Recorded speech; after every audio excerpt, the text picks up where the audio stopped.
കർണാടകയിലെ M hills വനമേഖലയിൽ 5 കടുവകളുടെ ജഡം കണ്ടെത്തിയതിൽ അസ്വാഭാവികതയുണ്ടെന്ന് കർണാടക വനം വകുപ്പ്.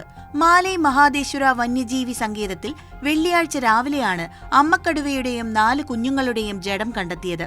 ഇതിന് സമീപത്തായി ഒരു പശുവിന്റെ ജഡവും കൂടി കണ്ടെത്തിയതാണ് സംശയത്തിന് ഇടയാക്കിയത്. കടുവകളുടെ പോസ്റ്റ്മോർട്ടം നടത്തി സാമ്പിളുകൾ വിശദ പരിശോധനയ്ക്കായി ലാബിലേക്ക് അയച്ചു. പരിശോധനാ ഫലം വന്ന ശേഷമേ മരണകാരണം വ്യക്തമാകൂ. വെടിയുണ്ടകൾ പ്രയോഗിച്ചിട്ടുണ്ടോ എന്ന് പരിശോധിക്കും. പരിശോധനയ്ക്കായി ബന്ദിപ്പൂരിൽ നിന്ന് പോലീസ് നായകളെയും എത്തിച്ചു. മുൻപ് ഇത്തരം സംഭവങ്ങളൊന്നും ഇവിടെ ഉണ്ടായിട്ടില്ല. ചത്ത പശു ആരുടേതാണെന്നതിനെപ്പറ്റിയും അന്വേഷണം നടക്കുന്നുണ്ട്. പോലീസും വനം വകുപ്പും സംയുക്തമായാണ് അന്വേഷണം നടത്തുന്നത്. പോസ്റ്റ്മോർട്ടത്തിന് ശേഷം കടുവകളെ സംസ്കരിച്ചു.